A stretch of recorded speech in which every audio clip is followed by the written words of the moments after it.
उपासक उपास्य देव की एक एक गुण वृत्ति अपने हृदय में चिंतन के द्वारा प्रकाशित कर लेता है। जैसे उपास्य देव का स्वभाव वैसा ही उपासक का, जैसे उपास्य देव ज्ञान गुण गंभीर समुद्र के समान, ऐसे ही उपासक हो जाता है।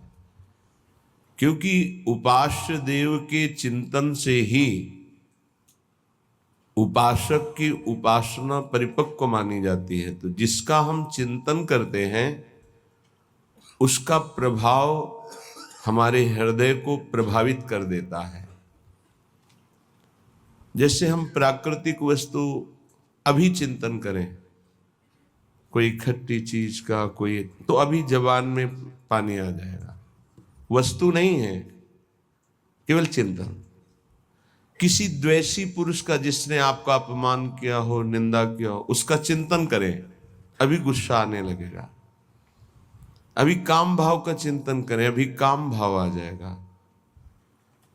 जब हम जिसका चिंतन करते हैं उसका प्रभाव हमारे हृदय में पड़ता है।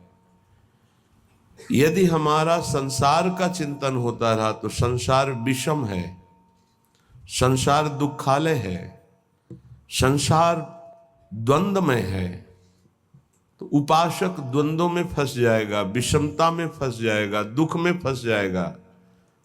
प्रभु द्वंद्वातीत है, प्रभु सुख राशि हैं, आनंद राशि हैं, सहज कृपालु हैं, समस्त सद्गुणों के भंडार हैं। जब हम प्रभु का चिंतन करते हैं तो वही हमारे हृदय में अंश रूप से प्रकाशित हो जाता है।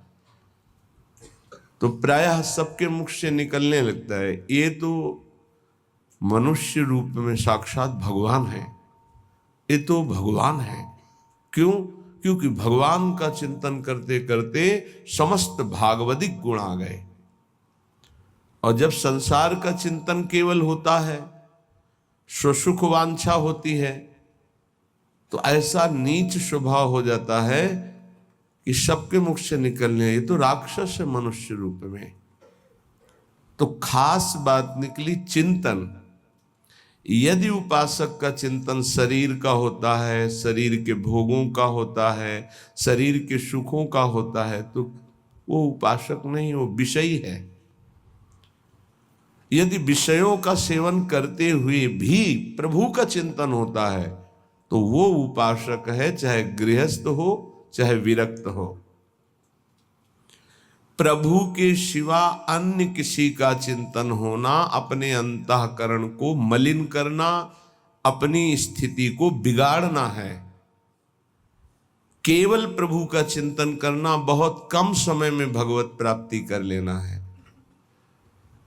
ये बात हृदय में बैठा लिए। हम जिसका चिंतन करते हैं वो बिना प्रभाव दिए नहीं रहता, ध्यान रखना।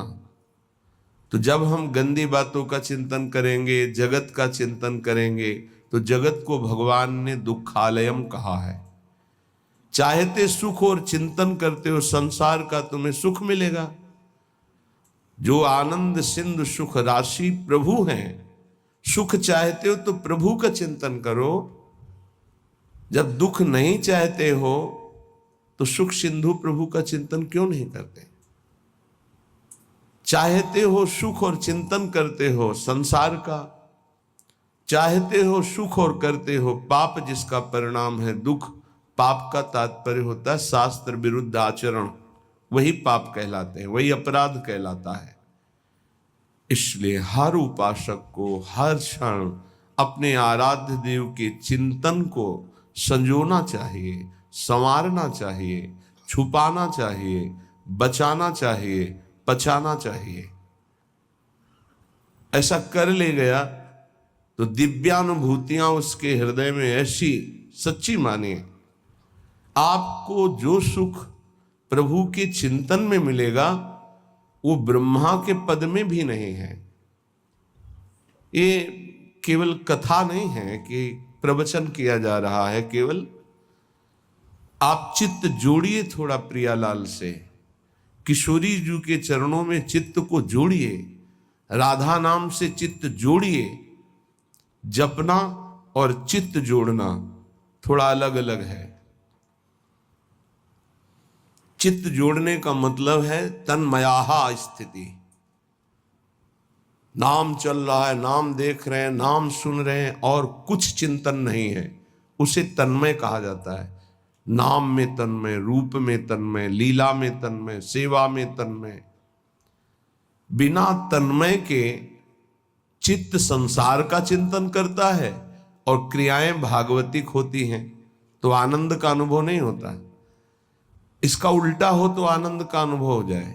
क्रियाएं भले व्यवहारिक सांसारिक हो, चिंतन भागवतिक हो, ये कठिन बात पड़ती है। इसीलिए प्राय अध्यात्म में जल्दी मन टिकता नहीं है, व्यवहार में ही मन जाता है। क्रियाएं भागवतिक, आरती, पूजा, माला, चिंतन भोगों का, जगत का, देह संबंधियों का, खूब अंदर देखिए इस बात को, तो आनंद का अनुभव नहीं हो रहा जिसे भगवदानंद कहते हैं। इसीलिए श्रीपाद प्रबोधानंद जी महाराज कह रहे हैं, असुलभ मिहि लोके लब्धुमिच्छस्य यत्नाद, यदि विपुल धन स्त्री पुत्र गेहोत्तमादि, कर निपत मुक्तिम कृष्ण भक्तिम च कांक्षस, यधिवस पर धामई वाद्य वृंदावनाख्यम।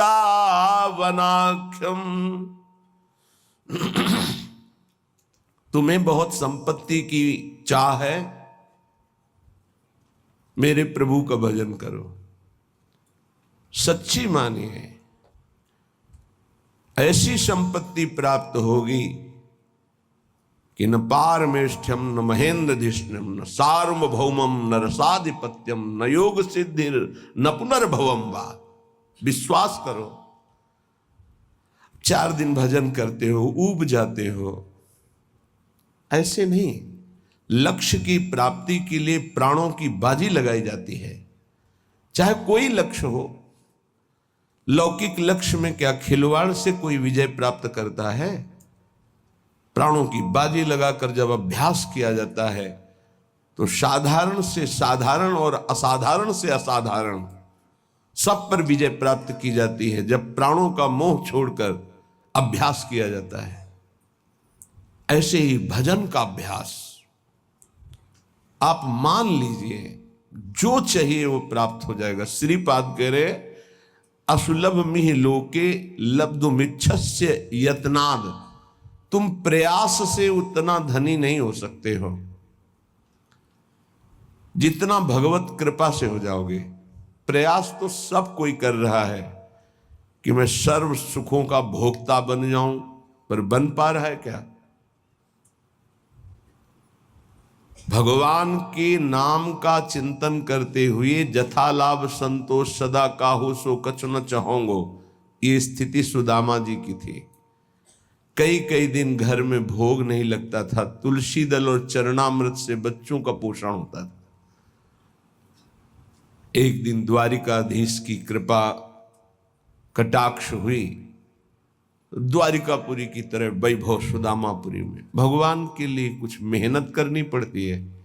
एक संकल्प से अनंत ब्रह्मांडों का सृजन हो गया, लेकिन बलिहारी सुदामा जी की एक दाना भी नहीं पाया वहां का। वो भिक्षा से ही जीवन यापन करते रहे। पत्नी से कहा, तुम्हें सुख सुविधा चाहिए थी, मेरे मित्र ने दे दी। मैं सिर्फ श्री कृष्ण से प्यार करता हूं, श्री कृष्ण के वैभव से नहीं। ये क्या चाहिए? असुलभ मिहि लोके, जो तुम्हें इस लोक में सुलभ नहीं हो सकता वो तुम्हें प्राप्त हो जाएगा। ये आंतरिक बात है। जब आपकी स्थिति ऊंची उठेगी भजन से, तो दिव्यताएं आपके सामने आएंगी। जैसे आप बैठे हैं, ऐसे दिव्य लोकों के वैभव, दिव्य लोकों के देवता, दिव्य लोकों की सिद्धियां उस उपासक के सामने उपस्थित होती है। मुझे भोगो, मुझे स्वीकार करो, क्या चाहिए तुम्हें, बोलिए। और जब वो नहीं बोलता है तब स्थिति आगे बढ़ती चली जाती है। आखिर में श्री भगवान को आना पड़ता है, क्या चाहिए। जब उनसे भी नहीं बोलता है तब वो अधीन हो जाते हैं और संग संग डोलते हैं। जहां मेरा भक्त चरण रखे वहां रखूं मैं हाथ, पीछे पीछे मैं फिरूं कभी न छाड़ू साथ। मान लो मेरी बात, अगर नाम जब चल रहा है तो असुलभ मिह लोके लब्धुमिच्छस्य यत्नाद, जो बड़े प्रयास से यहां प्राप्त नहीं हो सकता वो तुम्हें प्राप्त हो जाएगा। सबसे बड़ी बात, सूक्ष्मता से विचार कीजिए। आप धन क्यों चाहते हैं? तो उत्तर आएगा भोगों के लिए। सीधी बात है। धन से हम मकान बना सकते हैं, हम सुंदर सुंदर भोग एकत्रित कर सकते हैं, कपड़ा लत्ता भोजन भोग सामग्री सब ठीक है। इन भोगों में सुख है, ये अज्ञान से आपने मान रखा है। नहीं तो ऐसे हैं जितना आप धन चाहते हो, जो भोग चाहते हो, ये सब उनके पास है लेकिन असंतुष्ट हैं। आपकी पहुंच नहीं है इसलिए वो आपसे थोड़ी बताएंगे। अपने लोगों को पता है, जिन पदों की आप आकांक्षा करते हैं, जिन भोगों की आकांक्षा करते हैं, जिस वैभव की आकांक्षा करते हैं, वो वैभव है, वो पद है, वो भोग है, पर एकांत में रोते हुए नजर आए हैं। रोते हुए। मान लीजिए बिना श्री भगवान के भजन के तुम्हें कहीं विश्राम नहीं मिल सकता। अगर संपत्ति ही चाहिए तो 5 वर्ष के बालक ध्रुव ने, जब सुरुचि ने झिड़क दिया कि अगर महाराज की सिंहासन पर बैठे हुए गोद में बैठना है तो जा नारायण का भजन कर और ये शरीर छोड़ और मेरे गर्भ से पैदा हो, तब तो सिंहासन का अधिकारी होगा, सुनीति के गर्भ से नहीं। माता सुनीति ने उसी बात को पुष्ट किया, बेटा तू विमाता को कटुवचन बोलने वाली मत मान, वो मां है, ठीक कहती है। महाराज तो मुझे दासी भी स्वीकार करना अब नहीं चाहते, तू परम कृपालु भगवान नारायण का भजन कर, हरि का, और उन्हीं से अपनी चाह की पूर्ति कर। चाह थी मुझे परम पद मिले, परम पद अटल पदवी ऐसी मिली, सप्त ऋषि उसकी परिक्रमा करते हैं। ध्रुव जी की सप्त ऋषि परिक्रमा करते हैं, ऐसी पदवी प्राप्त हुई। क्या चाहिए? अपना कितना प्रयास कर लेंगे आप? हम ये नहीं कहते कायर बन करके बैठ जाओ, आप अपने कर्तव्य का पालन करें पर नाम जप करते हुए। जो चाहिए विश्वास कीजिए, अगर भगवान का भजन करते हुए तुम भगवत प्राप्ति नहीं कर पाते, भ्रष्ट हो जाते हो, तो श्रीमान कुलवानों के यहां तुम्हारा अगला जन्म होगा, परम पावन, जहां वैभव ही वैभव है। जिन भोगों में तुम भ्रष्ट हुए हो उस भोगों की बाहुल्यता होगी और भक्ति